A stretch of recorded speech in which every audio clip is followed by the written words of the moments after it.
Assalamualaikum warahmatullahi wabarakatuh. Perkenalkan, nama saya Arvina Zinahulud dari kelas HKIG. Di sini saya akan menjelaskan tentang peradilan umum.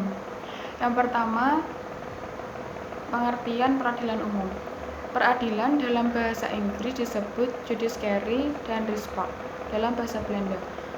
Maksudnya adalah bahwa segala sesuatu yang berhubungan dengan tugas negara dalam menegakkan hukum dan keadilan, kemudian pengadilan ditujukan kepada badan atau wadah yang memberikan peradilan. Menurut Jakran Basah, peradilan umum adalah segala sesuatu yang berkaitan dengan tugas dalam memutus perkara dengan menerapkan hukum, menemukan hukum dalam mempertahankan dan menjamin taatinya hukum material dengan menggunakan cara prosedural yang ditetapkan oleh hukum formal.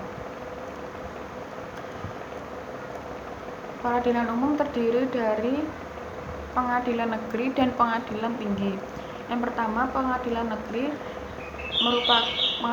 merupakan pengadilan tingkat pertama untuk memeriksa, memutuskan, dan menyelesaikan perkara pidana maupun perdata. Pengadilan negeri berkedudukan di kabupaten atau kota dengan daerah hukumnya meliputi wilayah kabupaten atau kota. Yang kedua, ada pengadilan tinggi. Pengadilan tinggi merupakan pengadilan tingkat banding untuk memeriksa perkara dan pidana yang telah diputuskan oleh pengadilan negeri. Pengadilan tinggi berkedudukan di ibu kota provinsi dengan daerah hukumnya meliputi wilayah provinsi. B. Yang kedua, landasan yuridis. Landasan yuridis mengenai peradilan umum tertuang dalam Undang-Undang Republik Indonesia Nomor 2 Tahun 1986 dengan menimbang A. Bahwa negara Republik Indonesia sebagai negara hukum yang berdasar Pancasila dan Undang-Undang 1945 bertujuan mewujudkan tata kehidupan bangsa yang sejahtera, aman, tentram, dan tertib. B. Bahwa dalam mewujudkan tata kehidupan tersebut dan menjamin persamaan kedudukan warga negara dalam hukum diperlukan upaya untuk menegakkan ketertiban, keadilan, kebenaran, kepastian hukum yang mampu memberikan pengayuman kepada masyarakat. C. Bahwa dalam rangka upaya di atas, pengaturan susunan dan kekuasaan pengadilan di lingkungan peradilan umum yang selama ini masih didasarkan pada Undang-Undang Nomor 13 Tahun 1965 ternyata tidak sesuai dengan jiwa dan semangat Undang-Undang Nomor 14 Tahun 1970. D. Bahwa selain itu, dengan Undang-Undang Nomor 6 Tahun 1969, Undang-Undang Nomor 13 Tahun 1965 telah dinyatakan tidak berlaku, tetapi saat tidak berlakunya ditetapkan pada saat undang-undang yang menggantikannya mulai berlaku. E. Bahwa untuk melaksanakan Undang-Undang Nomor 14 Tahun 1970 dipandang perlu menetapkan undang-undang yang mengatur susunan dan kekuasaan peradilan. Mengingat 1. Pasal 5 ayat 1, Pasal 20 ayat 1, Pasal 24 dan Pasal 25 Undang-Undang Dasar 1945. 2.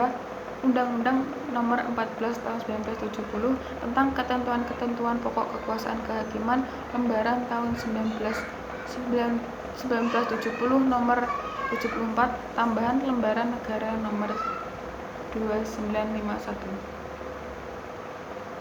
3. Undang-Undang Nomor 14 Tahun 1985 tentang Mahkamah Agung Lembaran Negara tahun 1985 Nomor 73 Lembaran Tambahan Negara Nomor 3316 dengan persetujuan Dewan Perwakilan Rakyat Republik Indonesia memutuskan dan menetapkan undang-undang tentang peradilan umum sebagai berikut. Bagian pertama, pasal 1 yaitu pengadilan adalah pengadilan negeri dan pengadilan tinggi adalah lingkungan peradilan umum. 2. Hakim adalah hakim pada pengadilan negeri dan hakim pada pengadilan tinggi. Bagian kedua, pasal 2 yaitu peradilan umum adalah salah satu pelaksana kekuasaan kehakiman bagi rakyat mencari keadilan pada umumnya. Pasal 3 yaitu kekuasaan kehakiman pada lingkungan peradilan umum dilaksanakan oleh A. Pengadilan tinggi, A. Pengadilan negeri, B. Pengadilan tinggi. 2. Kekuasaan kehakiman di lingkungan peradilan umum berpuncak pada Mahkamah Agung sebagai pengadilan negara tertinggi. Bagian ketiga, pasal 4 yaitu 1. Pengadilan negeri berkedudukan di kota madya atau di ibu kota kabupaten dan daerah hukumnya meliputi wilayah kota madya atau kabupaten. 2. Pengadilan tinggi berkedudukan di ibu kota provinsi dan daerah hukumnya meliputi wilayah provinsi. Bagian keempat, pasal 5 yaitu A1. Pembinaan teknis peradilan bagi pengadilan dilakukan oleh Mahkamah Agung. 2. Pembinaan organisasi, administrasi, dan keuangan pengadilan dilakukan oleh Menteri Kehakiman. 3. Pembinaan sebagaimana dimaksud dalam ayat 1 dan ayat 2 tidak boleh mengurangi kebebasan hakim dalam memeriksa dan memutus perkara.